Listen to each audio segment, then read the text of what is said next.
ಮಧುಚಂದ್ರ sir ನಮಸ್ಕಾರ. Hi ನಮಸ್ತೆ. ಹೇಗಿದ್ದೀರಾ? ಫೈನ್ ಫೈನ್ ಹೇಳಿ. ಎಸ್, ನಿಮ್ಮ ಹೀರೋ ಕೂತಿದ್ದಾರೆ, ಹಾಂ ಹೀರೋಯಿನ್ನು ಕೂತಿದ್ದಾರೆ. ಓಕೆ. ಹಾಂ ಹೆಂಗನ್ಸ ಅವ್ರ ಜೊತೆ ವರ್ಕ್ ಮಾಡಿದ್ದು? ಅದೇ ಇದು ಈ ಮೂವಿನೇ ಒಂಥರ ಏನು ಒಂಥರ ಟೋಟಲಿ ಡಿಫ್ರೆಂಟ್ ಎಕ್ಸ್ಪೀರಿಯನ್ಸ್. ನಾನು ಬೇರೆ ಮೂವಿಗಿಂತ ಇದು ಯಾಕೆಂತಂದರೆ ಎಲ್ಲ ಮೂವಿನಲ್ಲಿ ನಾರ್ಮಲ್ಲು ಹೀರೋ ಥರ ಇರೋದು, ಹೀರೋಯಿನ್ ಥರ ಇರೋದೇ ಮಾಡಿದ್ದು ನಾನು. ಇದು ಏನೋ ಸ್ಟೋರಿ ಮಾಡಿದೆ ಎಲ್ಲ ಆಯಿತು, ಬಟ್ ತುಂಬ ದೊಡ್ಡ ಚಾಲೆಂಜಸ್ ಫೇಸ್ ಮಾಡಿದಂಥ ಮೂವಿ ಇದೆ ನನಗೆ. ಟೆಕ್ನಿಕಲ್ ವೈಸ್ ಆಗ್ಬೋದು, ಆ್ಯಕ್ಟಿಂಗ್ ವೈಸ್ ಆಗ್ಬೋದು, ಮೇಕಪ್ ವೈಸ್ ಆಗ್ಬೋದು. ಸೊ ಅದಕ್ಕೆಲ್ಲ ಏನಂತಂದರೆ ಕರೆಕ್ಟ್ ಪರ್ಸನ್ಸು ಸಿಕ್ಕಿದ್ರು. ಹಾಗಾಗಿ ಆ್ಯಸ್ ಎ ಡೈರೆಕ್ಟರ್ ನಾನು ಸ್ವಲ್ಪ ಬಚಾವಾದೆ. ಸೊ ಆ ಥರ ಮೇಯ್ನ್ ಪರ್ಸನ್ ಸಿಗೋದು ಇಂಪಾರ್ಟೆಂಟು. ಆವಾಗ ಸಿಕ್ಕಿದ್ದು ದೀಪಕ್ ಸುಬ್ರಹ್ಮಣ್ಯ. ಸೊ ಇವ್ರು ಸಿಗದೆ ಹೋಗಿದ್ದರೆ ಬಹುಶಃ ಗೊತ್ತಿಲ್ಲ ನನಗೆ ಈ ರಾಣಿ ಸಿನಿಮಾ ಈ ಥರ ಚೆನ್ನಾಗಿ ಈ ಲೆವೆಲ್ಗೆ ಬರ್ತಾಯಿತ್ತಾ ಅಂತಂದರೆ ಐ ಡೌಟ್. ಸೊ ಆ ಒಂದು ಲೆವೆಲ್ ಆಫ್ ಕಾಂಟ್ರಿಬ್ಯೂಷನ್ ಇದೆ ಅವ್ರದ್ದು. ಅಂದರೆ ಇದು ಎಲ್ಲ ನಿಮ್ಗೆ ಗೊತ್ತಿರುವಂಗೆ ತುಂಬ ಲೆಜೆಂಡ್ಸ್ ಮಾಡಿರೋ ರೋಲ್ ಇದು. ಅಂದರೆ ಕಮಲ್ ಹಾಸನ್ ಅವರು, ಆಮೇಲೆ ಶಿವಕಾರ್ತಿಕೇಯನ್ ಅವರು, ನಮ್ಮ ಶರಣ್ ಸರು, ಅಂದರೆ ಫುಲ್ ಲೆಂತ್ ಇಡೀ ಫಿಲಮ್ ಫುಲ್ ಲೆಂತ್ ಹೆಣ್ಣಿನ ಪಾತ್ರದಲ್ಲಿ ಮಾಡಿದಂಥವ್ರು ಎಲ್ಲ ಈ ಥರ ದೊಡ್ಡ ಆ್ಯಕ್ಟರ್ಸ್ಗಳು. ಹೌದು. ಸೊ ನನಗೆ ಕತೆ ಬರೀಬೇಕಾದ್ರೆ ಇದು ಯಾವುದೂ ಮೈಂಡಲ್ಲಿ ಇರಲಿಲ್ಲ. ಏನಾಗುತ್ತೆ ನೆಕ್ಸ್ಟು, ಏನೇನು ಕಷ್ಟಗಳು ಬರುತ್ತೆ ಏನು ಗೊತ್ತಿಲ್ಲ. ಸೊ ಅದಾದಮೇಲೆ ನಾವು ಆಡಿಷನ್ ಸ್ಟಾರ್ಟ್ ಮಾಡಿದ್ವಿ. ಇದನ್ನು ಆಡಿಷನ್ ಸ್ಟಾರ್ಟ್ ಮಾಡಿದಾಗ ಈಗ ನನಗೆ ಇದರ ಕಲ್ಪನೆ ಕೂಡ ಇರಲಿಲ್ಲ ಇಷ್ಟು ಇದು ಕಷ್ಟ ಆಗ್ಬೋದು ನೆಕ್ಸ್ಟು ಅಂತ. ಸೊ ಅದೇ ದೊಡ್ಡ ಕಾಮಿಡಿ. ಸೊ ಅಂದರೆ ಕಾಮಿಡಿ ಅನ್ನೋದಕ್ಕಿಂತ ಒಂಥರ ಟ್ರ್ಯಾಜಿಡಿ ಅದು.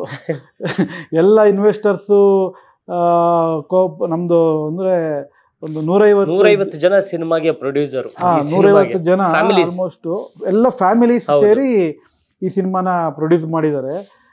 ಅದು ಒಂದು ಡಿಫ್ರೆಂಟ್ ಎಕ್ಸ್ಪೀರಿಯನ್ಸು. ಅಂದರೆ ನಾವು ಹೆಂಗೆ ಮಾಡಿದೆ ಅಂತಂದರೆ ಇದನ್ನು ಈಗ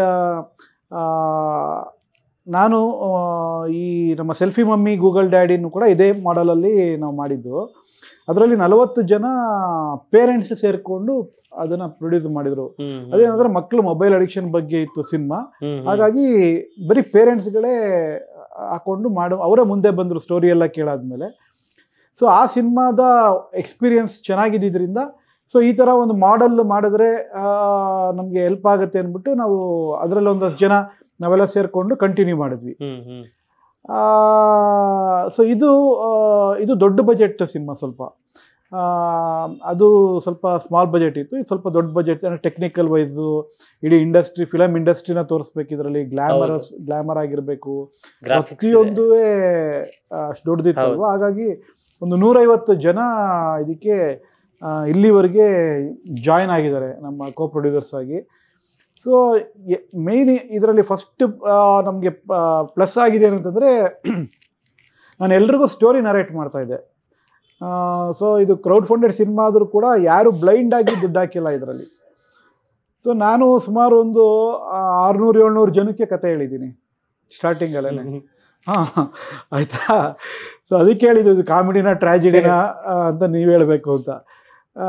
ಅಂದರೆ ಆವಾಗ ಅದೆಲ್ಲ ತುಂಬ ಡಿಫಿಕಲ್ಟ್ ಅನ್ನಿಸ್ತಾ ಇತ್ತು. ಬಟ್ ಏನಂದರೆ ಒಂದು ಏನು ಅರ್ಥ ಆಗಿತ್ತು ನನಗೆ ನಮ್ಮ ಲಾಸ್ಟ್ ಮೂವಿನಲ್ಲಿ ಅಂತಂದರೆ, ಈಗ ನಾವು ಒಂದು ಸಿನಿಮಾ ಮಾಡ್ತೀನಿ ಆ್ಯಸ್ ಎ ಡೈರೆಕ್ಟ್ರಾಗಿ, ಎಲ್ಲ ಡೈರೆಕ್ಟರ್ಗಳ ಥರ ನಾನು ಒಬ್ಬ ಸಿನಿಮಾ ಮಾಡ್ತೀನಿ. ನನಗೇನು ಅನಿಸುತ್ತೆ ಅದೇ ಗ್ರೇಟ್ ಅಂದ್ಕೊಂಡು ನಾನು ಬರೀತೀನಿ, ಅದೇ ಗ್ರೇಟ್ ಅಂದ್ಕೊಂಡು ಎಕ್ಸಿಕ್ಯೂಟ್ ಮಾಡ್ತೀನಿ. ಕೊನೆಗೆ ಥಿಯೇಟ್ರಿಗೆ ಬಂದಾಗ 100 ಥರ ಕಾಮೆಂಟ್ಸ್ ಬರುತ್ತೆ. ಸೊ ಕೆಲವರು ಡಬ್ಬ ಅಂತಾರೆ, ಕೆಲವರು ಚೆನ್ನಾಗಿಲ್ಲ ಅಂತಾರೆ, ಕೆಲವರು ಇವ್ರಿಗೆ ಡೈರೆಕ್ಷನೇ ಮಾಡೋಕ್ಕೆ ಬರಲ್ಲ ಅಂತಾರೆ, ಕೆಲವರು ಸಿನಿಮಾ ಸೂಪರ್ ಆಗಿದೆ ಅಂತಾರೆ, ಕೆಲವರು ಅದ್ಭುತವಾಗಿದೆ ಅಂತಾರೆ. ಸೊ ಈ ಮಿಶ್ರ ಪ್ರತಿಕ್ರಿಯೆ ಇದೆಯಲ್ಲ, ಇದು ಎಲ್ಲ ಸಿನಿಮಾಗಳಿಗೆ ಎಲ್ಲ ಡೈರೆಕ್ಟರ್ಗಳು ಫೇಸ್ ಮಾಡೋವಂಥದ್ದು. ಸೊ ಇದು ನನಗೆ ನನ್ನ ಪ್ರೀವಿಯಸ್ ಸಿನಿಮಾದಲ್ಲೂ ನಾನು ಇದನ್ನೆಲ್ಲ ಅನುಭವಿಸಿದ್ದೆ, ಸಫರ್ ಮಾಡಿದ್ದೆ, ತಲೆ ಕೆಡಿಸ್ಕೊಂಡಿದ್ದೆ. ಅಂದರೆ ಈಗ ಎಲ್ಲರೂ ಒಂದು ಪರ್ಸೆಂಟೇಜ್ ಆಫ್ ಏನು ಸಿನಿಮಾ ಪ್ಯಾಷನಿಂದ ಬಂದಿರ್ತೀವಲ್ವ ನಾವೆಲ್ಲ. ಸೊ ಎಲ್ಲ ಡೈರೆಕ್ಟರ್ಸ್ ಏನು ಮಾಡ್ತಾರೆ, ಅವ್ರು ಬರಿಬೇಕಾದ್ರೆ ಮತ್ತು ಮಾಡಬೇಕಾದ್ರೆ ಹಾನೆಸ್ಟಾಗೇ ಮಾಡ್ತಾರೆ. ಹೌದು. ಸೊ ಯಾರಿಗೂ ಏನು ಪ್ರಾಬ್ಲಮ್ ಅಂದರೆ ಗೊತ್ತಿರಲ್ಲ ಇದು ಬಿಯಾಂಡ್ ಏನು ಹೆಂಗಾಗತ್ತೆ ಅಂತ. ಯಾರೂ ಬ್ರಹ್ಮ ಅಲ್ಲ ಇಲ್ಲಿ. ಸೊ ಯಾರೇ ಸ್ಟಾರ್ಟಿಂಗ್ ಮಾಡೋ ಡೈರೆಕ್ಟರ್ ಆಗಿರ್ಬೋದು ಅಥವಾ 25 ಮೂವಿ ಸಕ್ಸಸ್ಫುಲ್ ಕೊಟ್ಟಿರೋವಂಥ ಡೈರೆಕ್ಟ್ರಿಗೂ ನೆಕ್ಸ್ಟ್ ಮೂವಿ ಬಗ್ಗೆ ಏನಂತ ಯಾರಿಗೂ ಹೇಳೋಕ್ಕಾಗಲ್ಲ.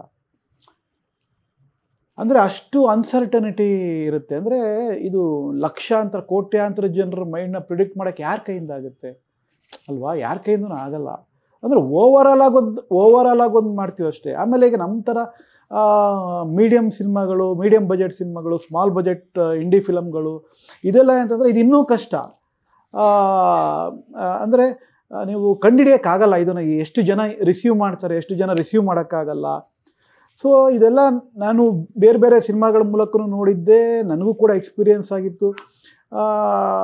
ಆಮೇಲೆ ನನಗೇನು ಒಂದರ್ಥ ಆಯ್ತು ಅಂದರೆ ಎಲ್ಲ ಮುಗಿದ ಮೇಲೆ ಥಿಯೇಟ್ರಿಂದ ಜನ ನೋಡಿದಾಗ ಬರೋ ಎಕ್ಸ್ಪ್ರೆಷನ್ಸ್ ಇದೆಯಲ್ಲ, ಕಾಮೆಂಟ್ಸ್ ಇದೆಯಲ್ಲ, ಅದು ಯೂಸ್ಲೆಸ್ ಅಂತ. ಯೂಸ್ಲೆಸ್ ಇನ್ ದ ಸೆನ್ಸ್ ಏನಂತಂದರೆ ಆವಾಗ ಏನು ಚೇಂಜ್ ಮಾಡೋಕ್ಕಾಗಲ್ಲ ಅಂತ ಅರ್ಥ. ಅವ್ರ ಕಾಮೆಂಟ್ ಕೊಡೋದು ಹಾಗೆ ಇರುತ್ತೆ, ಬಟ್ ನಾವು ಏನು ಚೇಂಜ್ ಮಾಡ್ಕೊಳಕ್ಕಾಗಲ್ಲ. ಸೊ ನನಗೆ ಯೂಸ್ಲೆಸ್ ಅದು.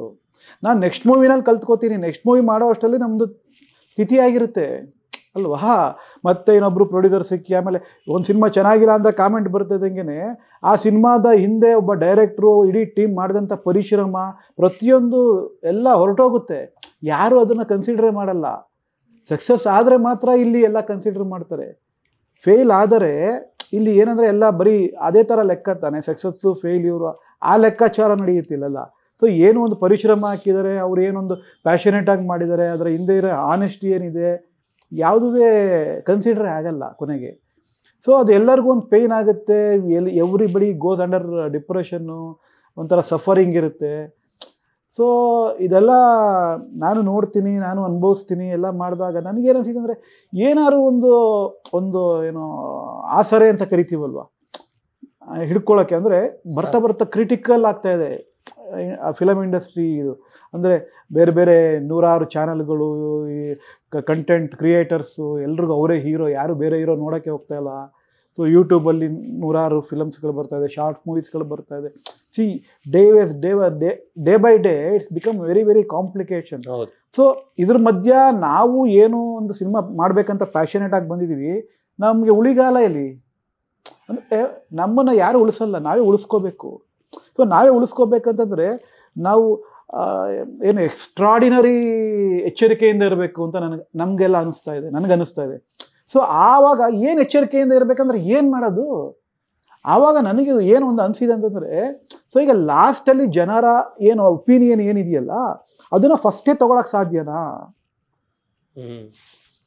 ಆವಾಗ ಏನು ಮಾಡ್ಬೋದು, ಮಿಸ್ಟೇಕ್ಸ್ನ ಅವಾಯ್ಡ್ ಮಾಡ್ಕೋಬೋದು. ಸೊ ನನಗೆ ಅನಿಸಿದ್ದು ಪರ್ಸ್ನಲಾಗಿ ಇದು ಒಂದೇ ವೇ ಇರೋದು ಅಂತ. ಸೊ ಅದಕ್ಕೆ ನಾವೇನು ಮಾಡಿದ್ವಿ, ನಮಗೆ ಪ್ಲಸ್ ಪಾಯಿಂಟ್ ಏನಾಗಿದೆ ಅಂದರೆ ಒಂದಷ್ಟು ಜನ ಕತೆ ಹೇಳ್ಬೋದಾಗಿತ್ತು. ಈಗ ಒಬ್ಬರೇ ಸಿಂಗಲ್ ಪ್ರೊಡ್ಯೂಸರ್ ಆಗಿದ್ರೆ ಬಹುಶಃ ಇದು ನಂಗೆ ಸಾಧ್ಯ ಆಗ್ತಿರಲಿಲ್ಲ. ನಿಜ. ಸೊ ನನಗೆ ಮಲ್ಟಿಪಲ್ ಇದ್ದಿದ್ದರಿಂದ ಈಗ ನಮ್ಗೇನಂದ್ರೆ ಒಬ್ಬ ಪ್ರೊಡ್ಯೂಸರ್ ಸಿಗ್ಬೇಕಂದ್ರೆ ನಾನು ಒಂದು 50 ಜನ ಕತೆ ಹೇಳ್ತಾ ಇದ್ದೆ, 50 ಜನಕ್ಕೆ ಕೇಳಿದ್ರೆ ಒಬ್ರು ಸಿಗ್ತಾ ಇದ್ರು. ಸೊ ಅದು ಫ್ಯಾಕ್ಟ್. ಸೊ ನಾನು ಆಲ್ಮೋಸ್ಟ್ ಒಂದು 700 ಜನಕ್ಕೆ ಕೇಳಿದ್ದೀನಿ. ಆಮೇಲೆ ನಾವು ಒಂದು ಏನು ಮಾಡಿದ್ವಿ ಅಂದರೆ ಒಂದು ಫಸ್ಟ್ ಸ್ಟೋರಿ ಹೇಳ್ತಾ ಇದ್ದೆ. ಕೆಲವ್ರುಗಳಿಗೆ ಏನಂತಂದರೆ ಸ್ಟೋರಿ ಎಷ್ಟೇ ಹೇಳಿದ್ರು ಕೂಡ ಅವ್ರಿಗೆ ವಿಜುವಲ್ ಮಾಡ್ಕೊಳಕ್ಕೆ ಆಗ್ತಾ ಇರಲಿಲ್ಲ. ಸೊ ಆಮೇಲೆ ನಾವೊಂದು ವಿಜುವಲ್ ಬೋರ್ಡ್ ಥರ ಮಾಡಿದ್ವಿ. ವಿಜುವಲ್ ಬೋರ್ಡ್ ಅಂತಂದರೆ ಒಂದು ಎಲ್ಲ ಪಿಕ್ಚರ್ ಇದೇ ಕತೆಗೆ ಈಗ ದೀಪಕ್ ಸುಬ್ರಹ್ಮಣ್ಯ ಅವರು ಬಂದ್ರಲ್ವಾ, ಇದಕ್ಕಿಂತ ಮುಂಚೆ ನಾವು ವಿಜುವಲ್ ಬೋರ್ಡ್ ಮಾಡಿದಾಗ ಬೇರೆ ಆರ್ಟಿಸ್ಟ್ಗಳನ್ನ ಹಾಕ್ಬಿಟ್ಟು ಆ ಆರ್ಟಿಸ್ಟ್ಗಳನ್ನೆಲ್ಲ ಜಾಯಿನ್ ಮಾಡಿ ಅವ್ರದ್ದು ಫೋಟೋಸ್ಗಳನ್ನೆಲ್ಲ ಗೂಗಲೆಲ್ಲ ಹುಡುಕಿ ಅದಕ್ಕೊಂದಷ್ಟು ಮ್ಯೂಸಿಕ್ ಹಾಕಿ ನಾನು ಅದಕ್ಕೆ ಒಂದು ವಾಯ್ಸ್ ಓವರ್ ಡಬ್ಬಿಂಗ್ ಮಾಡಿ ಕತೆ ಹೇಳ್ತಾ ಇದ್ದೆ. ಆ ಕತೆ ತಕ್ಕಂತೆ ವಿಜುವಲ್ಸ್ ಹೋಗ್ತಾ ಇತ್ತು. ಸೊ ಇದೆಲ್ಲ ನಾನು ನಮ್ಮ ಡೈರೆಕ್ಷನ್ ಟೀಮು, ಆವಾಗ ಮದನ್ ಅಂತ ಇನ್ನೊಬ್ರು ಇದ್ರು, ಅವರೆಲ್ಲ ನನಗೆ ಹೆಲ್ಪ್ ಮಾಡಿದ್ರು ಇದಕ್ಕೆ. ಸೊ ಎಲ್ಲರೂ ಸೇರಿ ಇದನ್ನು ಮಾಡಿ ಇದನ್ನ ಒಂದು 700 ಜನಕ್ಕೆ ಪ್ರೆಸೆಂಟ್ ಮಾಡಿದ್ವಿ ನಾವು. ಸೊ ಆವಾಗ ನನಗೆ ಅರ್ಥ ಆಗಿದೆ ಏನಂತಂದರೆ, ನಾವು ಯಾವಾಗ ವಿಜುವಲ್ ಬೋರ್ಡ್ ಥರ ಪ್ರೆಸೆಂಟ್ ಮಾಡಿದ್ನಲ್ಲ ತುಂಬ ಜನ ಈಸಿಯಾಗಿ ಕನೆಕ್ಟ್ ಮಾಡ್ಕೊಳಕ್ಕೆ ಸ್ಟಾರ್ಟ್ ಆದರು. ಅದರಲ್ಲಿ ಅಫ್ಕೋರ್ಸ್ ಫೇಮಸ್ ಆರ್ಟಿಸ್ಟ್ ಇಟ್ಕೊಂಡು ಹಾಕಿದ್ದೆ ನಾನು ಅದರಲ್ಲಿ. ಬಟ್ ಏನಂತಂದರೆ ಒಂದೇನು ಅರ್ಥ ಆಯ್ತು ಅಂದರೆ, ಆವಾಗ ಅವರು ಒಂದಷ್ಟು ಕಾಮೆಂಟ್ಸ್ಗಳು ಕೊಡ್ತಾಯಿದ್ರು. ಆವಾಗ ಕತೆ ಕೇಳಿ ಮತ್ತು ಆ ವಿಜುವಲ್ ಬೋರ್ಡ್ ನೋಡಿದ್ಮೇಲೆ ಒಂದಷ್ಟು ಕಾಮೆಂಟ್ಸ್ಗಳು ಕೊಟ್ಟರು. ಸೊ ಆ ಕಾಮೆಂಟ್ಸ್ಗಳಿಂದ ನನಗೆ ಮೇಜರ್ ಹೆಲ್ಪ್ ಆಗಿದೆ ಏನಂತಂದರೆ, ಏನಾದ್ರು ಫಂಡಮೆಂಟಲ್ ಪ್ರಾಬ್ಲಮ್ ಇದೆಯಾ ಕತೆನಲ್ಲಿ. ಸೊ ನಾನು ಇದಕ್ಕೆ ಮುಂಚೆ ಇನ್ನೊಂದೆರಡು ಕತೆ ನರೇಟ್ ಮಾಡಿದ್ದೆ, ಅದು ಎಲ್ಲರೂ ಅದಕ್ಕೂ ಮಿಕ್ಸಡ್ ಒಪಿನಿಯನ್ ಬಂತು. ಸೊ ಆಮೇಲೆ ನಾವು ನಮ್ಮ ಪ್ರೊಡಕ್ಷನ್ ಟೀಮೆಲ್ಲ ಏನು ಯೋಚನೆ ಮಾಡಿದ್ವಿ, ಸ್ವಲ್ಪ ಡೌಟ್ ಹೊಡೆಯೋಕ್ಕೆ ಸ್ಟಾರ್ಟ್ ಆಯಿತು. ಈಗ ನಾವು ಮೆಜಾರಿಟಿ ಒಪಿನಿಯನ್ ಈಗ 100 ಜನಕ್ಕೆ ಕೇಳಿದಾಗ 100 ಜನರಲ್ಲಿ 70 ಜನ 80 ಜನ ಇದು ಚೆನ್ನಾಗಿದೆ ಅಂತ ಫೀಡ್ಬ್ಯಾಕ್ ಕೊಟ್ಟಾಗ ನಮ್ಗೇನೋ ಒಂದು ಧೈರ್ಯ ಮಾಡಿ ನಾವು ಮುಂದಕ್ಕೆ ಹೋಗ್ಬೋದು. ಈ ಪಾಯಿಂಟ್ನ ನಾನು ಅರ್ಥ ಮಾಡ್ಕೊಂಡಿದ್ದು. ಸೊ ನಾನು ಈ ಮೆಜಾರಿಟಿ ಕೊನೆಗೆ ಏನಂದರೆ ಈ ಕತೆಗೆ ಓಕೆ ಮಾಡಿದ್ರು. ಸೊ ನಾನೊಂದು 700-800 ಜನಕ್ಕೆ ಕೇಳಿದಾಗ ಇದೆಲ್ಲ ತೋರಿಸಿದ್ಮೇಲೆ ಮೆಜಾರಿಟಿ ಓಕೆ ಆದ್ಮೇಲೆ ಆಮೇಲೆ ಆ್ಯಕ್ಚುಲಿ ನಾವು ಅಲ್ಲಿವರೆಗೂ ₹1 ಫಂಡ್ ರೈಸ್ ಮಾಡಿರಲಿಲ್ಲ, ಶೂಟಿಂಗು ಏನು ಪ್ಲ್ಯಾನ್ ಮಾಡಿರಲಿಲ್ಲ. ಸೊ ಅದಾದಮೇಲೆ ಎಲ್ಲ ಸ್ಟಾರ್ಟ್ ಆಗಿದ್ದು. ಇದು ಒಂದು ದೊಡ್ಡ ಆ್ಯಕ್ಚುಲಾಗಿ ನನಗೆ ತುಂಬ ದೊಡ್ಡ ಲರ್ನಿಂಗ್. ಆಮೇಲೆ ಇದರಿಂದ ಏನು ಆಯ್ತಂದರೆ ಇವತ್ತು ನಮ್ಮ ಮೂವಿ ಬಗ್ಗೆ ನಾವು ಈಗ ನಮ್ಮದೇನು ದೊಡ್ಡ ಪ್ರೊಡಕ್ಷನ್ ಹೌಸ್ ಅಲ್ಲ, ಆದರೆ ನಾವಿವತ್ತು ಈ ತುಂಬ ಗ್ರ್ಯಾಂಡಾಗಿ ಮೂವಿನ ಮಾಡಿದ್ದೀವಿ. ಆಮೇಲೆ ಗ್ರ್ಯಾಂಡಾಗಿ ಪ್ರಮೋಷನ್ ಮಾಡ್ತಾಯಿದ್ದೀವಿ. ನಾವು ಪ್ರಮೋಷನ್ಗೆ ಆಲ್ಮೋಸ್ಟ್ 1-1.5 ಕೋಟಿ ಮೇಲೆ ಖರ್ಚು ಮಾಡ್ತಾಯಿದ್ದೀವಿ ಇವತ್ತು. ಅಂದರೆ ಇದೆಲ್ಲ ಯಾಕೆ ಹೇಳ್ತಾ ಇದ್ದೀನಿ ಅಂತಂದರೆ ಅಂದರೆ ಆ ಕಾನ್ಫಿಡೆನ್ಸ್ ಎಲ್ಲಿಂದ ಬಂತು ಅಂತ.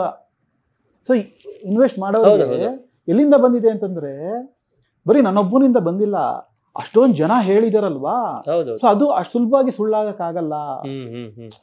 ಸೊ ಇನ್ ಕೇಸ್ ಅಷ್ಟು ಜನ ಅದರಲ್ಲಿ ನೆಗೆಟಿವ್ ಆಗಿ ಹೇಳ್ಬಿಟ್ಟಿದ್ರೆ ಆವಾಗ ಯಾರು ಧೈರ್ಯನೇ ಮಾಡ್ತಾ ಇರಲಿಲ್ಲ ನಾವು.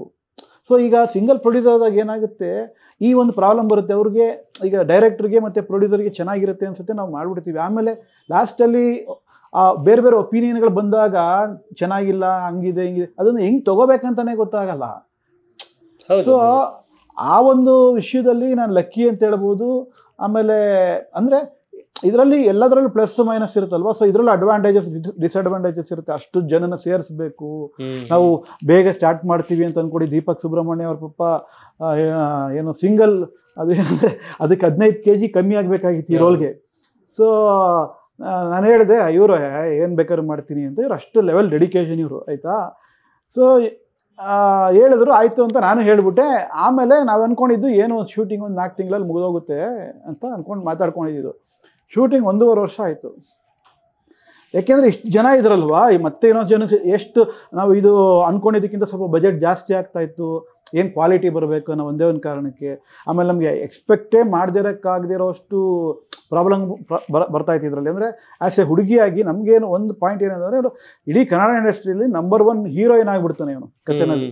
ರಾಜ, ಇವ್ರ ಹೆಸರು ರಾಜ ಅಂತ ಫಿಲಮಲ್ಲಿ. ಅವನು ರಾಣಿಯಾಗಿ ನಂಬರ್ 1 ಹೀರೋಯಿನ್. ಸೊ ಹೀರೋಯಿನ್ ಆಗಿಬಿಡ್ತಾನೆ ಅಂತಂದರೆ ನಂಬೋ ಥರ ಇರಬೇಕು.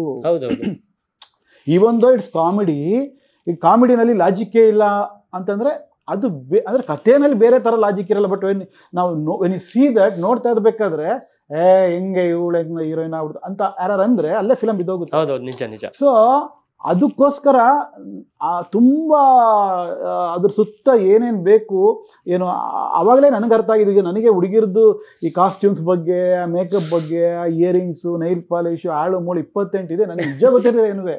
ಅಂದರೆ ನಾನು ಅಷ್ಟೊಂದು ಬಾದರ್ ಮಾಡಲ್ಲ ಅದ್ರ ಬಗ್ಗೆ ಎಲ್ಲ, ಈ ಔಟ್ವರ್ಡ್ಸ್ ಇದ್ರ ಬಗ್ಗೆ ಎಲ್ಲ. ಹಾಗಾಗಿ ನಾನು ಗಮನನೂ ಕೊಡೋಕ್ಕಾಗ್ತಿರಲಿಲ್ಲ.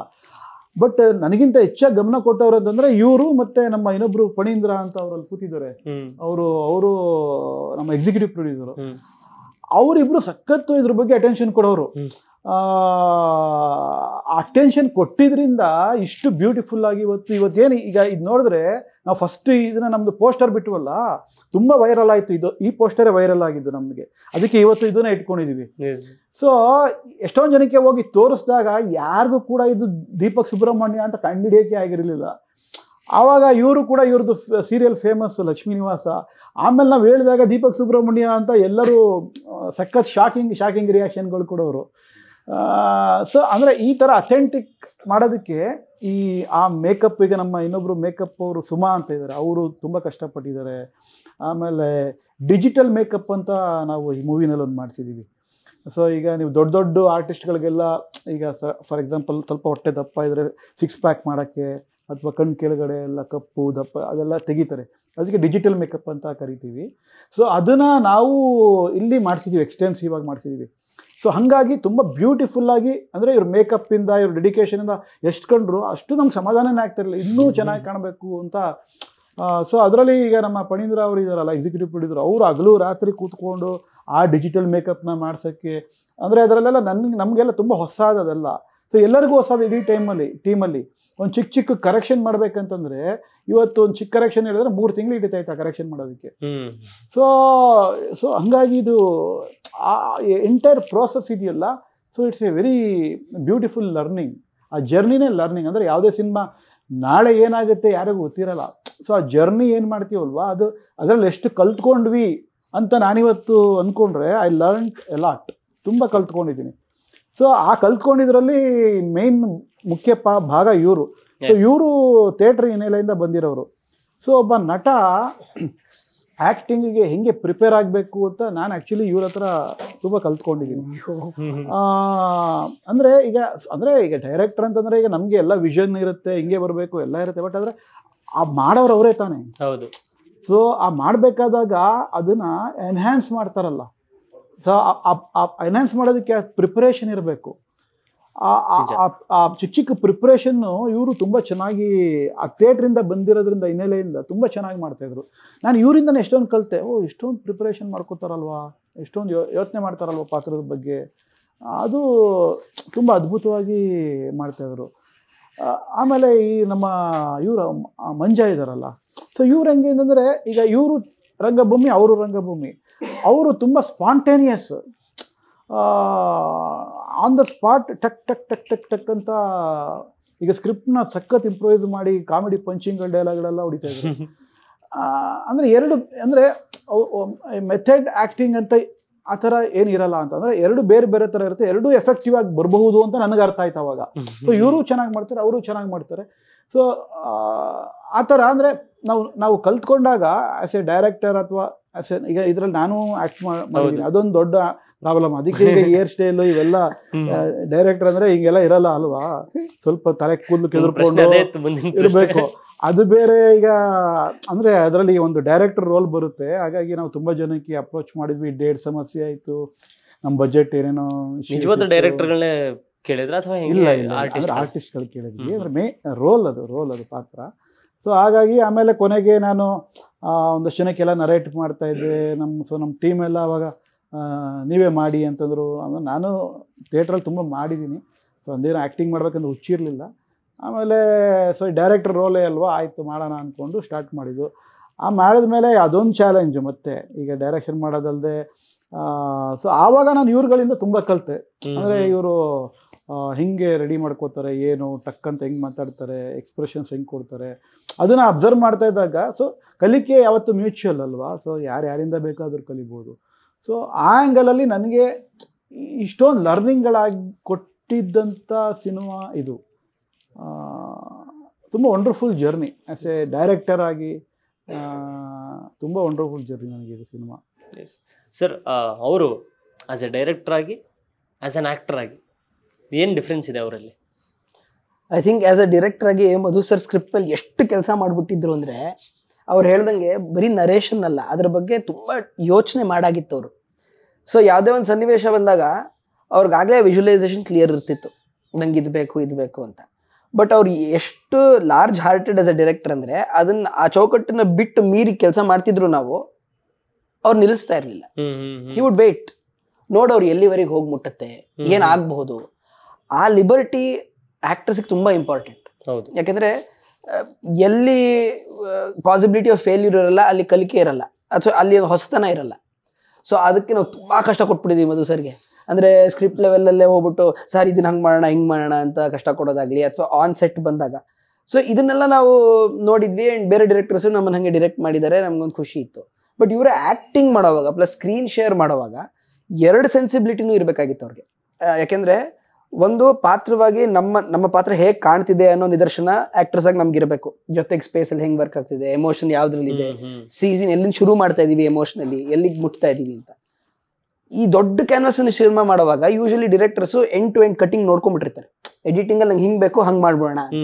ಬಟ್ ನಾವು ಕೈಗೆ ಸಿಕ್ಕೋರೆಲ್ಲ ಮಂಗಗಳು, ನಾವು ಏನೇನೋ ಎಳಿತಾ ಇದೀವಿ. ಅದನ್ನೆಲ್ಲ ಹೋಲ್ಡ್ ಮಾಡಿ ಜೊತೆಗೆ ಪಾತ್ರನೂ ಮಾಡಿದ್ದಾರೆ. ಅಂಡ್ ಆ ಪಾತ್ರ ವೆರಿ ಸ್ಪೆಸಿಫಿಕ್ ಫ್ಲೇವರ್ ಇದೆ ಆ ಪಾತ್ರಕ್ಕೆ. ಅಂಡ್ ಎಲ್ಲಾ ಪಾತ್ರಗಳು ಒಂದು ಹಂತದಲ್ಲಿ ವಿಡಂಬನೆ, ಸೆಟೈರ್ ಇದೆ, ಬಟ್ ಅದು ಕಾಮಿಡಿ ಸೆಟೈರ್ ಆಗಿದೆ. ಸೊ ಅದನ್ನ ಹ್ಯಾಂಡಲ್ ತುಂಬಾ ಸೂಪರ್ ಆಗಿ ಮಾಡಿದ್ದಾರೆ ಸರ್. ಅಂಡ್ ಸಿನಿಮಾ ನೋಡ್ತಾ ನೋಡ್ತಾ ನಿಮ್ಗೆ ಗೊತ್ತಾಗುತ್ತೆ, ಕಾಕಾ ಅನ್ನೋ ಪಾತ್ರ ಮಾಡಿದ್ದಾರೆ. ಅದ್ರದ್ದೇ ಆಂಟಿಕ್ಸ್ ಇದೆ, ವೇರಿಯೇಷನ್ಸ್ ಇದೆ. ಅಂಡ್ ಎಲ್ಲೋ ಸಿನಿಮಾನ ಬಿಟ್ಟು ಹೋಗೋದಕ್ಕೆ ಜನಕ್ಕೆ ಯಾಕೆ ಸಾಧ್ಯ ಆಗಲ್ಲ ಅಂದ್ರೆ ಪ್ರತಿ ಪಾತ್ರನೂ ಹಾಗೆ ಇದೆ. ಈಗ ಬಂಗಾರಿ ಅಂತ ಬರೋ ಪಾತ್ರನೂ ಹಾಗೆ ಇದೆ, ಹೀರೋಯಿನ್ ಪಾತ್ರ ಹಾಗಿದೆ, ಹೀರೋಯಿನ್ ತಾಯಿ ಪಾತ್ರ ಒಂದಿದೆ, ಅದು ಅಷ್ಟೇ ಎಫೆಕ್ಟಿವ್ ಆಗಿದೆ. ಸೊ ಯಾವ ಪಾತ್ರನೂ ಡ್ರಾಮ್ಯಾಟಿಕ್ ಸ್ಟ್ರಕ್ಚರ್ಗೆ ಅಥವಾ ಕಥೆಗೆ ಪೂರಕವಾಗಿಲ್ಲದೆ ಸಿನಿಮಾದಲ್ಲಿ ಬಂದಿಲ್ಲ. ಈಗ ತಂದೆ ತಾಯಿ ಸೆಂಟಿಮೆಂಟ್ ಅಂತಿರತ್ತೆ, ತಂದೆ ತಾಯಿ ಸೆಂಟಿಮೆಂಟನ್ನು ಯಾವುದೋ ಒಂದು ಊರಲ್ಲಿ ಹಾಕ್ಬಿಟ್ಟು ಹಾಗೆ ಮಾಡಿಲ್ಲ ಅವರು. ಅದನ್ನ ಎಷ್ಟು ರಿಯಲಿಸ್ಟಿಕ್ ಆಗಿ ತೋರಿಸ್ಬೋದು, ರಿಯಾಲಿಟಿಗೆ ಎಷ್ಟು ಹತ್ತಿರವಾಗಿ ತೋರಿಸ್ಬೋದು ಅಂತಲೂ ಹಿಡ್ಕೊಂಡು ಕಾಮಿಡಿನಲ್ಲಿ ಎಷ್ಟು ಅದನ್ನ ಎಳಿಬಹುದು, ಎರಡನ್ನೂ ಕೆಲಸ ಮಾಡಿದ್ದಾರೆ ಆ್ಯಂಡ್ ಸೂಪರ್ಬಾಗಿ ಮಾಡಿದ್ದಾರೆ. ಅವ್ರು ಮಾತಾಡ್ತಾ ಹೇಳಿದ್ರು, ನೀವು ಎಷ್ಟೇ ಡೆಡಿಕೇಟಿವ್ ಆಗಿ ನೀವು ವರ್ಕ್ ಮಾಡಿದ್ರು, ಎಷ್ಟೇ ನೀಟಾಗಿ ಮೇಕಪ್ ಮಾಡಿದ್ರು ಸ್ಯಾಟಿಸ್ಫೈ ಆಗ್ತಿರ್ಲಿಲ್ಲ ಅಂತ. ಯಾವಾಗಾದ್ರೂ ಹೇಳಿದ್ರ ನೀವು ಹೆಂಗ್ ಕಾಣ್ಬೇಕಂದ್ರೆ ಈ ಹೀರೋಯಿನ್ ತರ ಕಾಣ್ಬೇಕು, ಹಿಂಗ್ ಕಾಣ್ಬೇಕು ಅಂತ ಏನಾದ್ರು ಹೇಳಿದ್ರೆ ಎಕ್ಸಾಂಪಲ್ಸ್ ತಗೊಂಡ್ರೆ? ಆ ಥರದ ನಿಟ್ಟಿನಲ್ಲಿ I think Madhu sir is very generous ಅಂತ ಹೇಳ್ದಂಗೆ. ಅಂದ್ರೆ ಅವ್ರಿಗೆ ಒಂದು ಸೀನ್ಗೆ ಏನೇನು ಬೇಕು ಅನ್ನೋದು ಕ್ಲಿಯರ್ ಆಗಿರ್ತಾ ಇತ್ತು. ಸೊ ಇವಾಗ ಒಂದ್ ಸೀನ್ ಆಗಿ ನಾನು ಆಕ್ಟರ್ ಆಗಿ ನೋಡಿದ್ರೆ ನನ್ನ ಬಗ್ಗೆ ಮಾತ್ರ ಯೋಚನೆ ಮಾಡ್ತಿರ್ತೀನಿ, ನಾನು ಎಷ್ಟು ಚೆನ್ನಾಗಿ ಕಾಣ್ತಿದ್ದೀನಿ, ನನ್ ಮೇಲೆ ಲೈಟ್ ಹೆಂಗ್ ಬೀಳ್ತಾ ಇದೆ, ಅಥವಾ ಇದ್ರಲ್ಲಿ ನನ್ನ ಡೈಲಾಗ್ ಏನಿದೆ ಅಷ್ಟೇ ಇರೋದು. ಬಟ್ ಅವ್ರು ಡೈರೆಕ್ಟರ್ ಆಗಿರೋದ್ರಿಂದ ಅವ್ರಿಗೆ ಯಾವ ಎಲಿಮೆಂಟ್ಸ್ ನ ಬ್ಯಾಲೆನ್ಸ್ ಮಾಡ್ಬೋದು ಅಂತ ಗೊತ್ತಿತ್ತು. ಇವಾಗ ಒಂದ್ ಶಾರ್ಟ್ ಅಲ್ಲಿ ಬರೀ ಬ್ಯಾಕ್ ಶಾಟ್ ಇದೆ, ಇದ್ರಲ್ಲಿ ಇಷ್ಟು ಮೇಕಪ್ ಸಾಕು, ಸನ್ನಿವೇಶ ಇಷ್ಟೇ ಇದೆ, ನಾವ್ ಇಷ್ಟನ್ನ ಮಾಡ್ಕೊಂಡ್ಬಿಡೋಣ, ಆಮೇಲೆ ನೀವು ಮೇಕಪ್ ಮಾಡ್ಕೊಳ್ಳಿ. ಸೊ ಎಸ್ಪೆಷಲಿ ಈಗ 1.5 ವರ್ಷ 2 ವರ್ಷ ಸಿನಿಮಾನ ಶೂಟಿಂಗ್ ಮಾಡಿದಾಗ ನಮ್ದೊಂದು ಗ್ರಾಮರ್ ಬಂದ್ಬಿಟ್ಟಿರುತ್ತೆ, ನಮ್ಗೆ ಅದು ಅಡ್ಜಸ್ಟ್ಮೆಂಟ್ ಗೊತ್ತಾಗಿರುತ್ತೆ. ಅಂಡ್ ಟೆಕ್ನಿಕಲ್ ಟೀಮು ತುಂಬಾ ಸ್ಟ್ರಾಂಗ್ ಆಗಿತ್ತು. ಪ್ರೊಡಕ್ಷನ್ ಟೀಮ್ ಕಾಮತ್ ಸರ್ ಆಗಿರ್ಬೋದು, ಫಣಿ ಸರ್ ಆಗಿರ್ಬೋದು, ಅಥವಾ ನಮ್ಮ ಸಿನಿಮಾ ಕ್ರೂ ಆಗಿರ್ಬೋದು, ಅವರಲ್ಲಿ ಅಷ್ಟು ವರ್ಷ ಮಧು ಸರ್ ಜೊತೆ ಕೆಲಸ ಮಾಡಿದ ಎಕ್ಸ್ಪೀರಿಯನ್ಸ್ ಏನಿತ್ತು that has come through the film. So ತುಂಬಾ ಹೆಲ್ಪ್ ಆಯ್ತು ನಮ್ಗೆ ಅದು. ಆಸ್ ಎನ್ ಆಕ್ಟರ್ ಆಗಿ ನೀವು ಅವ್ರಿಗೆ ಕೊಟ್ಟಂತ ಟಿಪ್ಸ್ ಗಳೇನಾದ್ರು? ಇಲ್ಲಪ್ಪ, ನಾನು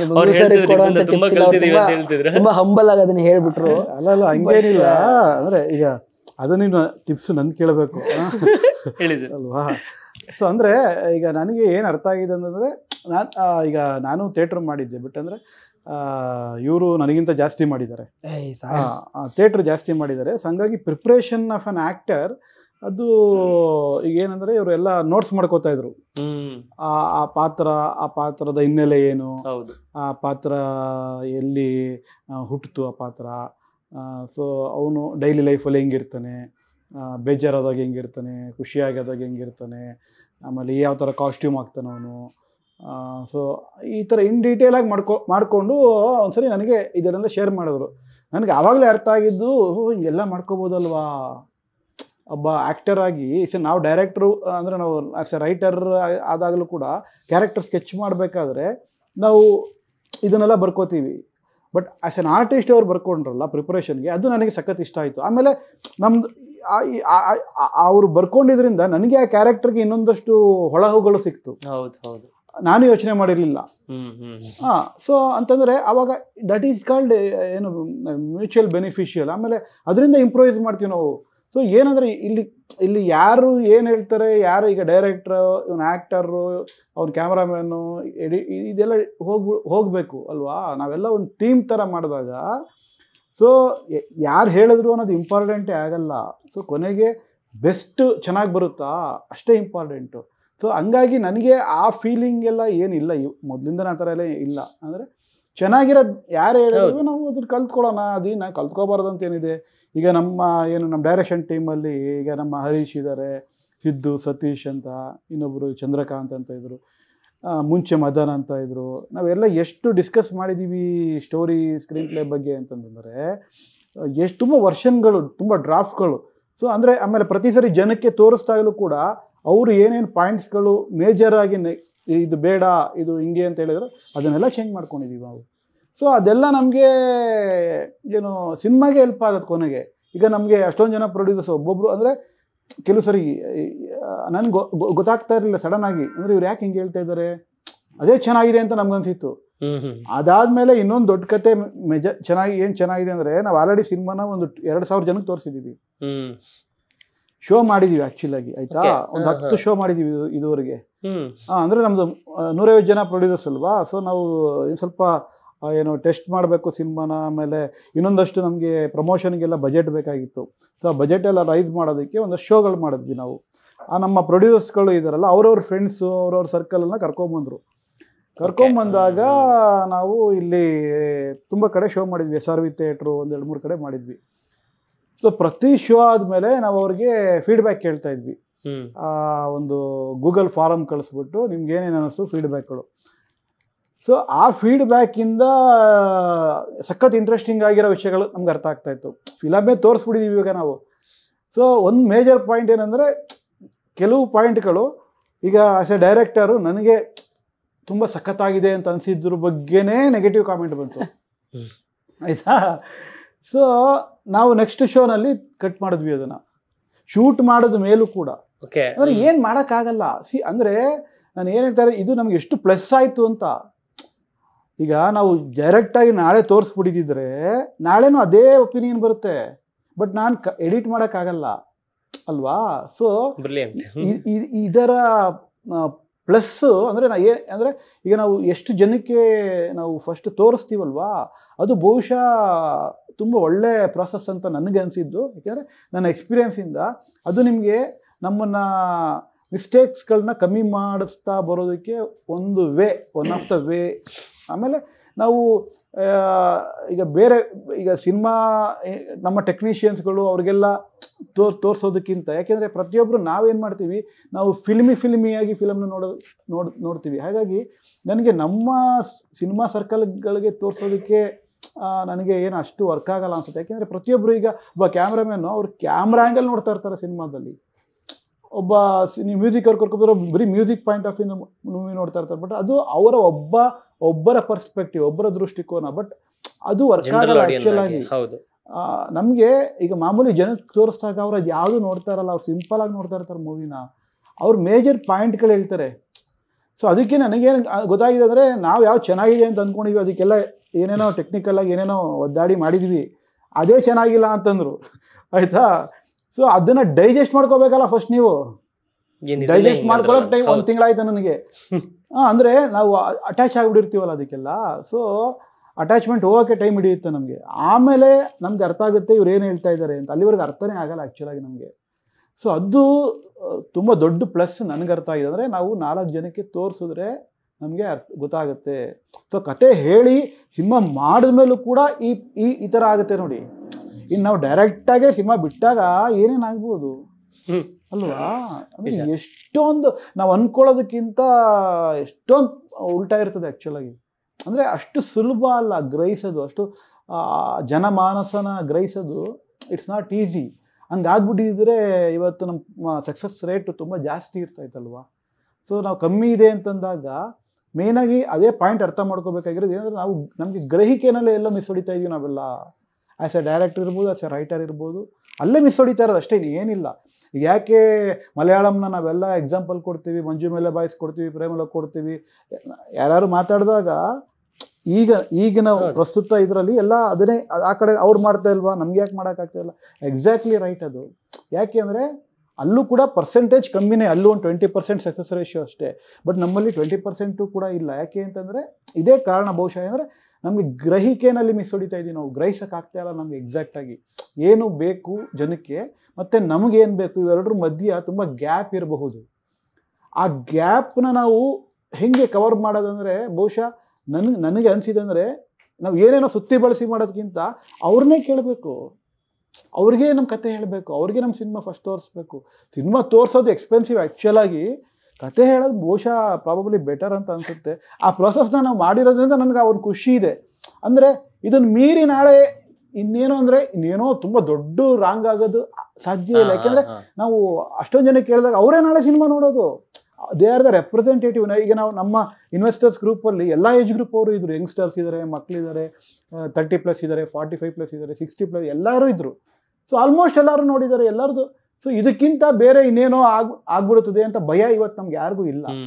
ಅಂದರೆ ಅದು ಬಂದಿರೋದು ಹುಂಬತನದಿಂದ ಅಲ್ಲ, ಒಂದು ಎಕ್ಸಸೈಸ್ ಮಾಡಿದ್ವಿ ನಾವೆಲ್ಲ, ಅದಕ್ಕೆ ಹಾನೆಸ್ಟ್ ಆಗಿದ್ವಿ ಆ ಪ್ರೋಸೆಸ್ಗೆ. ಸೊ ಹಂಗಾಗಿ ನಾಳೆ ನಮಗೆ ಜನ ಇದನ್ನ ಯಾವ ಥರ ರಿಸೀವ್ ಮಾಡ್ಬೋದು ಅನ್ನೋ ಒಂದು ಪರಿಕಲ್ಪನೆ ಕೂಡ ನಮಗೆ ಇರೋದ್ರಿಂದ ನಾವು ಧೈರ್ಯವಾಗಿ ಇನ್ನೊಂದಷ್ಟು ಅಮೌಂಟ್ನ ಪ್ರಮೋಷನ್ಗೆ ಆಗ್ತಾ ಇದೀವಿ. ಇಲ್ಲಾಂದರೆ ಪ್ರಮೋಷನ್ ಮಾಡೋಕ್ಕೆ ಹೆದರಿಕೆ ಇರುತ್ತೆ ನಮಗೆಲ್ಲ. ನಾಳೆ ಪೋಸ್ಟರ್ ಕಾಸು ಬರ್ದಿದ್ರೇನು ಹಂಗೆ ಮಾತಾಡೋದು ಎಲ್ಲರೂ. ಅಂದ್ರೆ ಫ್ಯಾಕ್ಟ್ ಅಷ್ಟೇ, ಅದು ಏನಿಲ್ಲ, ತಪ್ಪೇನಿಲ್ಲ, ನಮ್ದೆಲ್ಲ ಫ್ಯಾಕ್ಟ್. ಆ ಭಯ ಯಾಕೆ ಅಂತಂದ್ರೆ ನನ್ಗೆ ಗೊತ್ತಾಗ್ತಾ ಇಲ್ಲ ಅಲ್ವಾ. ಸೊ ನಾವು ತೋರಿಸೋದ್ರಿಂದ ಗೊತ್ತಾಗ್ಬೋದು ಬಹುಶಃ. ಸೊ ಹೀಗಾಗಿ ನಾವು ಎಲ್ಲ ಒಂದು ತಿದ್ಕೊಳ್ಳೋಕೆ ಟ್ರೈ ಮಾಡಿದ್ದೀವಿ. ಆದರೂ ಕೂಡ ನಾಳೆ ಇನ್ನೊಂದಷ್ಟು ಜನ ಇನ್ನೊಂದಷ್ಟು ಪಾಯಿಂಟ್ಸ್ಗಳು ಹೇಳ್ತಾರೆ. ಬಟ್ ಅದೆಲ್ಲದ್ರ ಮಧ್ಯೆ ನಮ್ಗೆ ಏನಂದರೆ, ಈಗ ನೋಡಿದವರು ತುಂಬ ಬೆಸ್ಟ್ ಕಾಂಪ್ಲಿಮೆಂಟ್ಸ್ಗಳನ್ನ ಕೊಟ್ಟಿದ್ದಾರೆ ನಮಗೆ. ಅಂದರೆ ಮಾಡಿರೋರೇ ಫ್ಯಾಮಿಲಿ ಆಡಿಯನ್ಸ್ ಆದ್ರಿಂದ ನಮ್ಮ ಮೂವಿ ಇಡೀ ಫ್ಯಾಮಿಲಿ ಅವ್ರು ಕೂತ್ಕೊಂಡು ನೋಡ್ಬೋದು. ಆಮೇಲೆ ನಾವು ಯಂಗ್ಸ್ಟರ್ಸ್ಗಳಿಗೆಲ್ಲ ಈ ಪೋಸ್ಟರು ತುಂಬ ಇಷ್ಟ ಆಗಿದೆ. ಸೊ ಅಂದರೆ ಎಲ್ಲ ಥರ ಏನು ಟಚ್ ಮಾಡೋಕ್ಕೆ ಟ್ರೈ ಮಾಡಿದ್ದೀವಿ. ಆಮೇಲೆ ಅಪ್ಪ ಮತ್ತು ಒಂದು ಮಗನ ನಮ್ಮ ಮೇನ್ ಸಿನಿಮಾದ ಇದು ಕ್ರಕ್ಸ್ ಸ್ಟಾರ್ಟ್ ಆಗೋದೇ ಅಲ್ಲಿಂದ. ಏನಂದರೆ ಎಲ್ಲರಿಗೂ ಪೇರೆಂಟ್ಸ್ಗಳಿಗೆ ನಮ್ಮ ಓವರಾಲ್ ನಮ್ಮ ಇಂಡಿಯನ್ ಮೆಂಟಾಲಿಟಿ ಪೇರೆಂಟ್ಸ್ ಏನಂದರೆ ಮಗ ಇಂಜಿನಿಯರ್ ಆದರೆ ಅಪ್ಪ ಸಕ್ಸಸ್ಫುಲ್ ಅಂತ, ಇಲ್ಲಾಂದ್ರೆ ಅಪ್ಪನ ಜೀವನನೇ ವೇಸ್ಟ್ ಅಂತ, ಆ ಥರ ನಮ್ಮ ಇಂಡಿಯನ್ ಮೆಂಟಾಲಿಟಿ ಇರೋದು. ಸೊ ನಮ್ಮ ಕಥೆಯ ಎಳೆನೇ ಅದು. ಸೊ ಇದು touches to all Indian parents ಆ್ಯಕ್ಚುಲಾಗಿ. ಸೊ ನಮ್ಮ ಇದರಲ್ಲಿ ಇವರಪ್ಪನೂ ಹಂಗೇನೆ. ಸೊ ಅವನು ಕಾನ್ಸ್ಟೇಬಲ್ ಆಗಿರ್ತಾನೆ. ಸೊ ಅವನು ನಮ್ಮ ಫ್ಯಾಮಿಲಿನಲ್ಲಿ ಯಾರಿಗೂ ಇಂಜಿನಿಯರ್ ಆಗಿಲ್ಲ, ನಮ್ಮ ಮಗ ಆಗಬೇಕು ಅನ್ನೋದೇ ಅವನ ಅಲ್ಟಿಮೇಟ್ ಗುರಿ. ಸೊ ಮಗಂದು ಆಸೆ ಏನು ಮಗಂದೇನು ಅದೆಲ್ಲ ಬೇಕಾಗೇ ಇಲ್ಲ. ಸೊ ಆ ಒತ್ತಡದಲ್ಲೇ ಮಗ ಇಂಜಿನಿಯರು ಕಾಲೇಜು ಓದ್ಬಿಡ್ತಾನೆ. ಆಮೇಲೆ ಮಧ್ಯದಲ್ಲಿ ಅವನಿಗೆ ಅಪ್ಸೆಟ್ ಆಗಿ ಬಿಟ್ಬಿಟ್ಟು ಇವನು ಹೀರೋ ಆಗೋಕ್ಕೆ ಅಂತ ಹೊಡ್ತಾನೆ. ಇದೇ ಆ್ಯಕ್ಚುಲಾಗಿ ತುಂಬ ಜನರ ಕತೆ. ಇವತ್ತು ಏನು ದೊಡ್ಡ ದೊಡ್ಡ ಅಚೀವ್ಮೆಂಟ್ಗಳು ಮಾಡಿದ್ದಾರೆ ನೀವು. ಆಮೇಲೆ ನಮ್ಮ ಫಿಲಮ್ ಇಂಡಸ್ಟ್ರಿಗೆ ಬಂದಿದ್ದಾರೆ ತುಂಬ ಜನ ಇಂಜಿನಿಯರಿಂಗ್ ಬಿಟ್ಬಿಟ್ಟು. ಈಗ ಪವನ್ ಕುಮಾರ್ ಆಗಿರ್ಬೋದು, ಡೈರೆಕ್ಟರ್ಸು, ಆರ್ಟಿಸ್ಟ್ಗಳು ಎಷ್ಟೊಂದು ಜನ ಇದ್ದಾರೆ. ಎಲ್ಲರದು ನೀವು ನೋಡಿದ್ರೆ ಎಲ್ಲರೂ ಆ ಪ್ರೊಸೆಸ್ಸಿಂದ ಈಚೆ ಬಂದಿರೋರನ್ನ ಎಲ್ಲರೂ ಬಂದು ಏನೋ ಒಂದು ಅಚೀವ್ ಮಾಡಿ ಲ್ಯಾಂಡ್ ಮಾರ್ಕ್ ಕ್ರಿಯೇಟ್ ಮಾಡೋದಂಥವ್ರು. ನೀವು ಅನಿಲ್ ಕುಂಬ್ಳೆ ತಗೋಬೋದು, ದೊಡ್ಡ ದೊಡ್ಡವರು ಕೂಡ.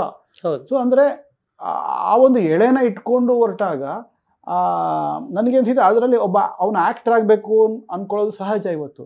ಸೊ ಆ ಒಂದು ಮೇಯ್ನ್ ಕ್ರಕ್ಸ್ ಇದೆ. ಸೊ ಆವಾಗ ಇವನಿಗೆ ಆ್ಯಕ್ಚುಲಾಗಿ ಇವನು ಹೀರೋಯಿನ್ ಆಗೋಕ್ಕೆ ಕಾರಣ ಇಂಡೈರೆಕ್ಟಾಗಿ ಅವ್ರ ಅಪ್ಪ ಕೂಡ. ಯಾಕೆ ಅಂತಂದರೆ ಇವನಿಗೊಂದು ಭಯ ಇರುತ್ತೆ.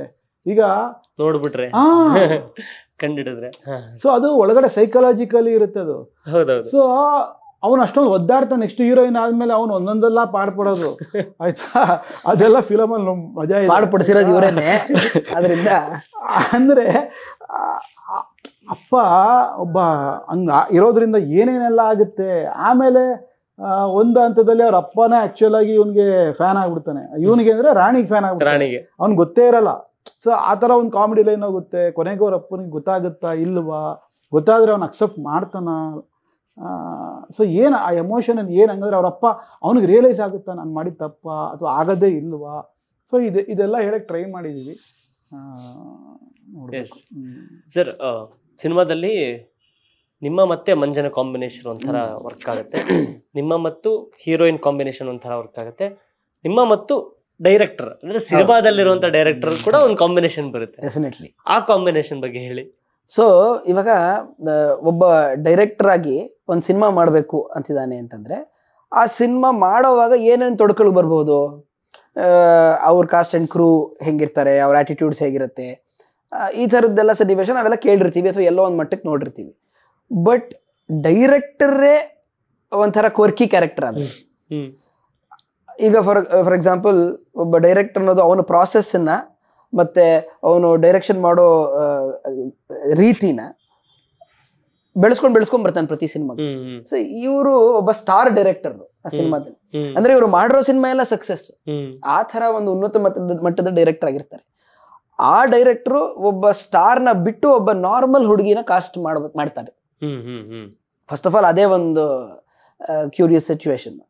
ಬಟ್ ಆಗ ಮುಂದಕ್ಕೆ ಏನಾಗುತ್ತೆ ಅಂದ್ರೆ ಈ ಹೀರೋಯಿನ್ ಮತ್ತೆ ಈ ಡೈರೆಕ್ಟರ್ನ ಸಂಬಂಧ ಏನಾಗುತ್ತೆ ಅನ್ನೋದು ಎಳೆಗಳು ಬಿಟ್ಟಿದ್ದೀರಾ ಅನ್ಸುತ್ತೆ ಟೀಸರ್ ಮತ್ತೆ ಟ್ರೇಲರ್ ಅಲ್ಲಿ.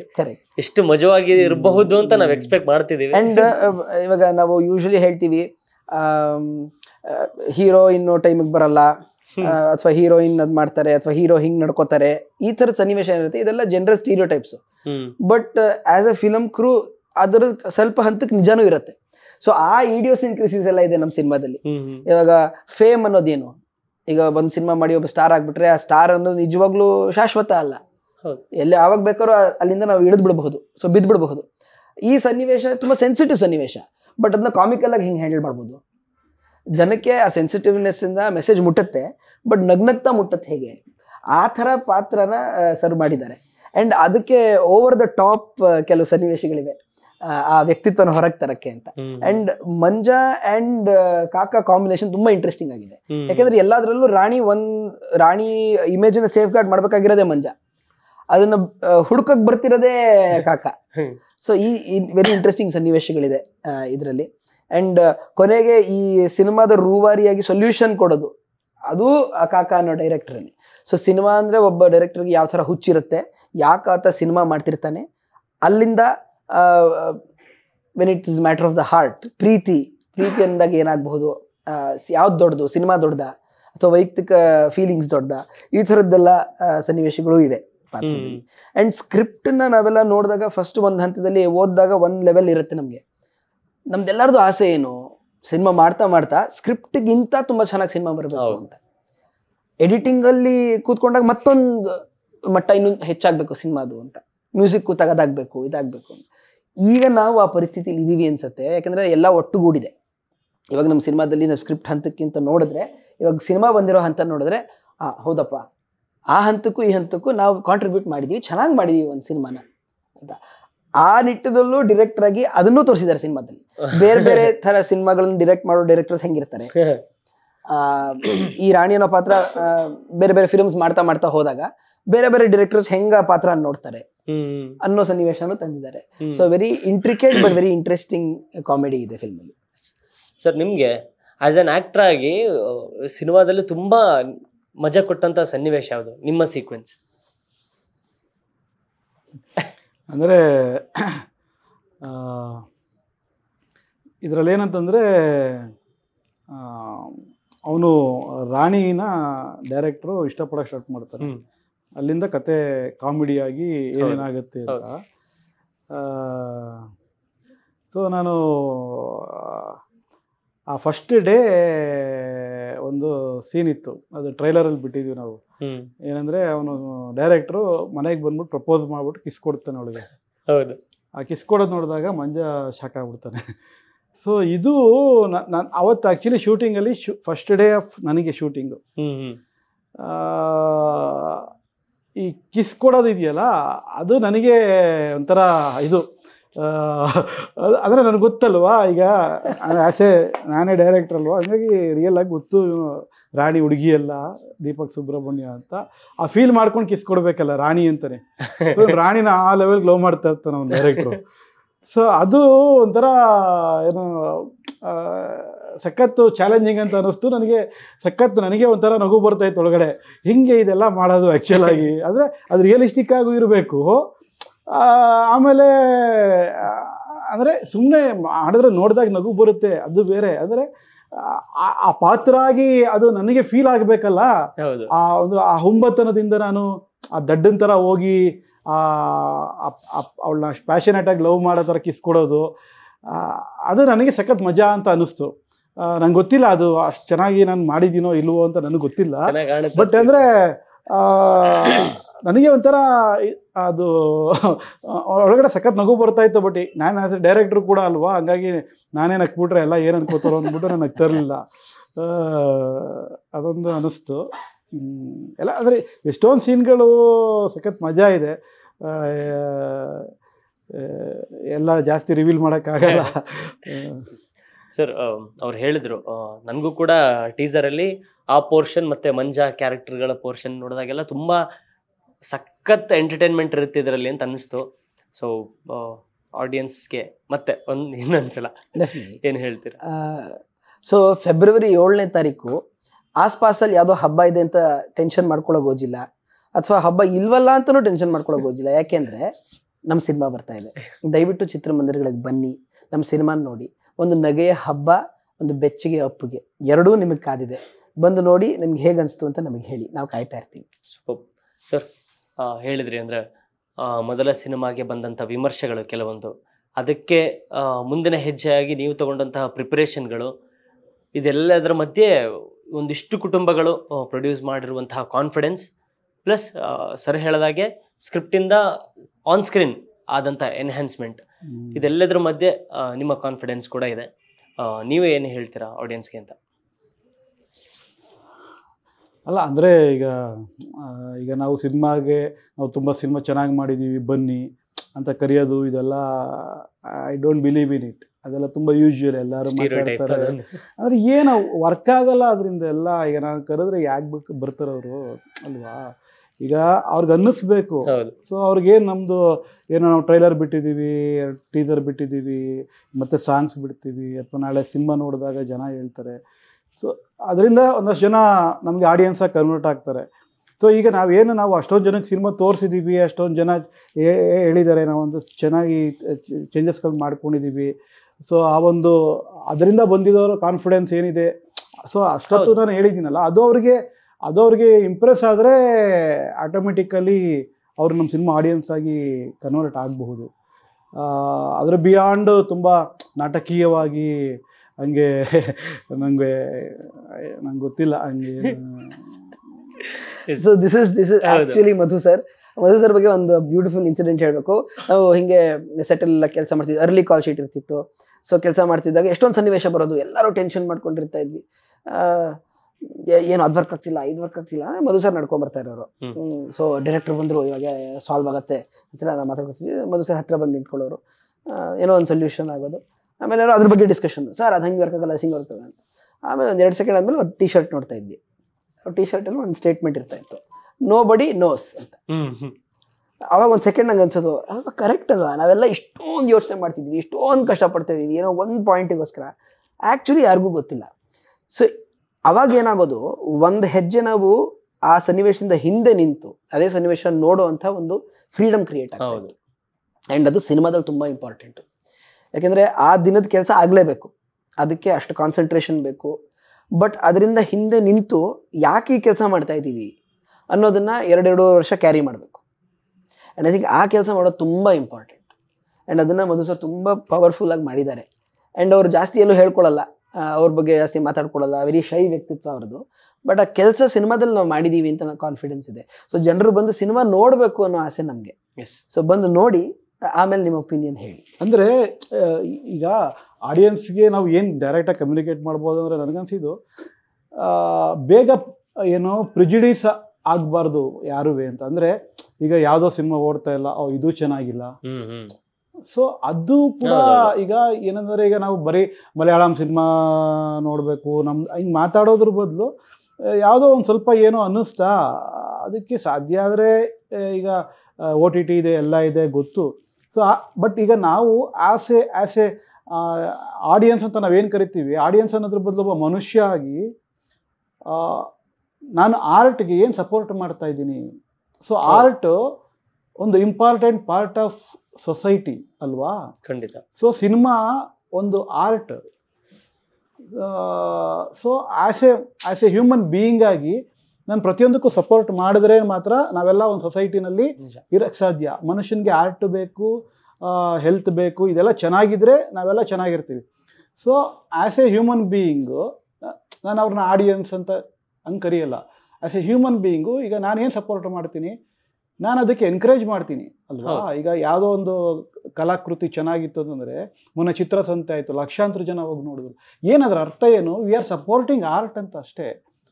ಸೊ ಆರ್ಟ್ ಪೀಸ್ ಸಿನಿಮಾ ಅನ್ನೋದೊಂದು ಕಲಾಕೃತಿ. ಸೊ ನಾವು ಅದಕ್ಕೆ ಸಪೋರ್ಟ್ ಮಾಡ್ತೀವಾ ಅನ್ನೋದು ಒಂದು ಮಾರಲ್ ಪ್ರಶ್ನೆ ಬರುತ್ತೆ. ಸೊ ನಾನು OTTನಲ್ಲೇ ನೋಡ್ಬೋದು ಅಥವಾ ಮೊಬೈಲಲ್ಲಿ ಡೌನ್ಲೋಡ್ ಮಾಡ್ಕೊಂಡು ನೋಡ್ಬೋದು, ಅದು ನಿಮ್ಮ ಇಂಡಿವಿಜುವಲ್ ಮಾರಲ್ಗೆ ಸಂಬಂಧಪಟ್ಟಿದ್ದು. ಸೊ ಮಾರಲ್ ಇಲ್ಲ ಅಂತಂತಂದರೆ ನಾವು ಯಾರಿಗೆ ಏನು ಹೇಳಿದ್ರು ಯಾರು ವರ್ಕ್ ಆಗಲ್ಲ. ಅಂದರೆ ಇವತ್ತು ತುಂಬ ಮುಂದೆ ಹೋಗ್ಬಿಟ್ಟಿದಾರಲ್ವಾ? ಸೊ ಮಾತಾಡೋದ್ರಿಂದ ಹೇಳೋದ್ರಿಂದ ಎಲ್ಲ ಏನು ವರ್ಕ್ ಆಗಲ್ಲ. ಸೊ ಆ question as a human being ನಾನು ಕೇಳ್ಕೊಬೇಕು. ಅಟ್ಲೀಸ್ಟ್ ಯಾರು ಸಿನಿಮಾ ಲವರ್ಸ್ ಇದಾರಲ್ಲ, ಇವತ್ತು ಸಿನಿಮಾ ಲವರ್ಸ್ ಇದ್ದಾರೆ, ಒಳ್ಳೆ ಸಿನಿಮಾಗಳು ಕಾಯ್ತಾ ಇದ್ದಾರೆ, ಬಹುಶಃ ಅವ್ರಿಗೆ ಟಚ್ ಆಗ್ಬೋದು. ಸೊ ಅವ್ರು ಡಿಸೈಡ್ ಮಾಡ್ತಾರೆ whether they want to see or they don't want to see ಅಂತ ಅವ್ರು ಡಿಸೈಡ್ ಮಾಡ್ತಾರೆ. ಬಟ್ ಅದಿದ್ರೆ ಮಾತ್ರ, ಇಲ್ಲಾಂದ್ರೆ ನಾವು ಏನು ಮಾತಾಡಿದ್ರು ವೇಸ್ಟ್ ನನ್ನ ಪ್ರಕಾರ ಅಲ್ವಾ? ಈಗ ಬರೀ ಬಿಸ್ನೆಸ್ ಅಲ್ಲ ಇದು. ಸಪೋರ್ಟ್ ಮಾಡಿದ್ರೆ ಏನಂದರೆ ಮತ್ತೆ ಈ ಥರದ್ದು ಏನೋ ಒಂದು 3 ಸಿನಿಮಾ ಇನ್ಯಾರೋ ಮಾಡ್ತಾರೆ, ನಾವು ಮಾಡ್ತೀವಿ, ನಮ್ಮ ಬದುಕುಗಳು ಚೆನ್ನಾಗಿರುತ್ತೆ, ಅವ್ರ ಬದುಕುಗಳು ಚೆನ್ನಾಗಿರುತ್ತೆ, ಈ ಥರ ಅಷ್ಟೇ, ಇನ್ನೇನು ಬೇರೆ ಏನಲ್ಲ ಅದು ಅಷ್ಟೇ. ಈಗ ನಾವು ಬೇರೆ ಒಂದು ಪ್ರಾಡಕ್ಟ್ನ ತೊಗೊಂಡ್ರೆ ಅದರ ಅರ್ಥ ಏನಂದರೆ ಅವ್ರಿಗೆ ಸಪೋರ್ಟ್ ಮಾಡ್ತಾ ಇದ್ದೀವಿ ಅಂತ ಅಷ್ಟೇ, ಅವರು ಒಂದು ಇದು ಮಾಡ್ತಾ ಇದ್ದೀವಿ ಅಂತ. ಹಾಗೆ ಇದು ಪರಸ್ಪರ ಸೊಸೈಟಿ ಆದ್ದರಿಂದ ಎಲ್ಲ ವಿಭಾಗಗಳು ಇರಬೇಕು ಇದರಲ್ಲಿ ಅಲ್ವಾ? ಸೊ ಹಾಗೆ ಅಷ್ಟೇ, ಅದಕ್ಕೋಸ್ಕರ ಅಷ್ಟೇ. ಸೊ ನಮ್ಮ ಸಿನಿಮಾನೇ ಅಂತ ಅಲ್ಲ. ಹೌದೌದು ಸರ್. ಅಂದರೆ ಟೀಸರು, ಫಸ್ಟ್ ಲುಕ್ಕು, ಟ್ರೈಲರು, ಸಾಂಗ್ಸ್ಗಳು, ಇದೆಲ್ಲದರಲ್ಲೂ ಕೂಡ ಬಂದಂಥ ಕಮೆಂಟ್ಸ್ಗಳು ತುಂಬ ವಿಭಿನ್ನವಾಗಿದೆ, ತುಂಬ ಕ್ಯೂರಿಯಸ್ ಆಗಿದ್ದೀವಿ ಅಂತ ಆ ಥರದ ಕಮೆಂಟ್ಸ್ಗಳು ಬರ್ತಿದೆ. ಸೊ ಎಲ್ಲ ಕಮೆಂಟ್ಸ್ಗಳು ಇನ್ನೂ ಹೆಚ್ಚಾಗಲಿ, ಬರುವಂಥ ನೋಡುಗರು ಆ್ಯಸ್ ಆನ್ ಆಡಿಯನ್ ಆಗಿಯೂ ಕೂಡ ಥಿಯೇಟ್ರಿಗೆ ಬರುವಂಥ ಲಕ್ಷಣಗಳು ಕಾಣ್ತಾ ಇದೆ. ಸೊ ಆಲ್ ದಿ ಬೆಸ್ಟ್, ಒಳ್ಳೆಯದಾಗಲಿ ಇಡೀ ಸಿನಿಮಾ ತಂಡಕ್ಕೆ. ಮಿಸ್ಟರ್ ರಾಣಿ, ಒಂದು ಒಂದು ಉನ್ನತ ಸಕ್ಸಸ್ ಪಡೆದುಕೊಳ್ಳಿ ಅಂತ ಹೇಳ್ತೀನಿ ಸರ್. ಥ್ಯಾಂಕ್ ಯು ಸರ್ ನಿಮ್ಮ ಮಾತುಗಳು. Thank you.